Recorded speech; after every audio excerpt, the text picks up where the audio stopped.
কিন্তু এতে কোনো রকম পানি অ্যাড করি নাই। এখন হাত দিয়েই হচ্ছে এটাকে মেখে নেব। আমার ফেভারিট খাবার শাপলা। শাপলা যে আমার কি পরিমাণে পছন্দ।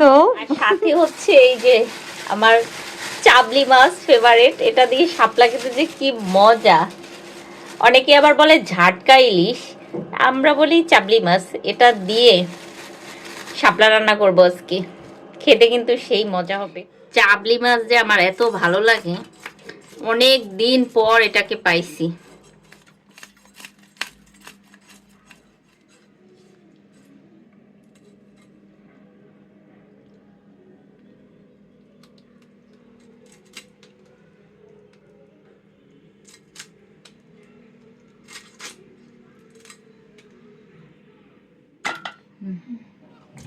ওটা শেষ, সুন্দর করে ক্লিন করে নিতেছি।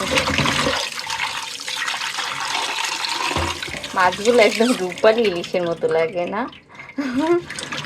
শাপলাগুলো আগে সুন্দর করে কুটে নিতে হবে। আমরা হাতেই কিন্তু শাপলাই করি, কোনো ধরনের বটি বা হচ্ছে ছুরির সাহায্য লাগে না।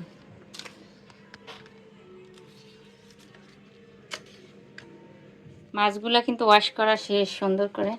এর ভিতরে হচ্ছে একটু সামান্য পরিমাণে মরিচের গুঁড়া দিয়ে দিব, আর হচ্ছে একটু হলুদের গুঁড়া দিয়ে দিব, এরপর একটু লবণ দিলাম। এখন হাত দিয়েই হচ্ছে এটাকে মেখে নেব।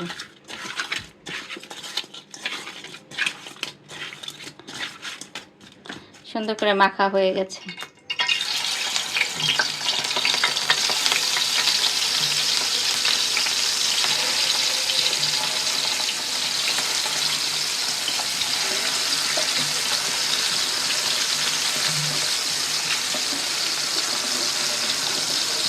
শাপলা কিন্তু সুন্দর করে কোটা হয়ে গেছে, একটু বড় বড় করে করছি।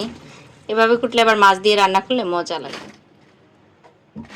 এদিকে মাছ ভাজাও কিন্তু আমার শেষ। এখানে হলুদের গুঁড়া, মরিচের গুঁড়া আর ধনিয়ার গুঁড়া দিয়ে পেঁয়াজ রসুন সুন্দর করে কষাই নিচ্ছি। এরপর এখানে শাপলা দিয়ে দিব।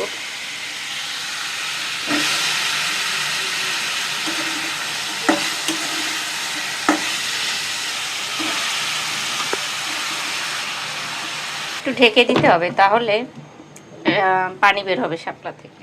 শাপলা থেকে দেখছেন কত পানি বের হয়েছে। আমি কিন্তু এতে কোনো রকম পানি অ্যাড করি নাই।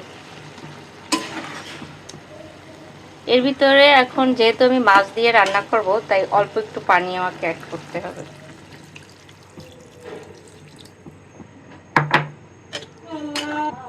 মাছগুলো দিয়ে দিতেছি।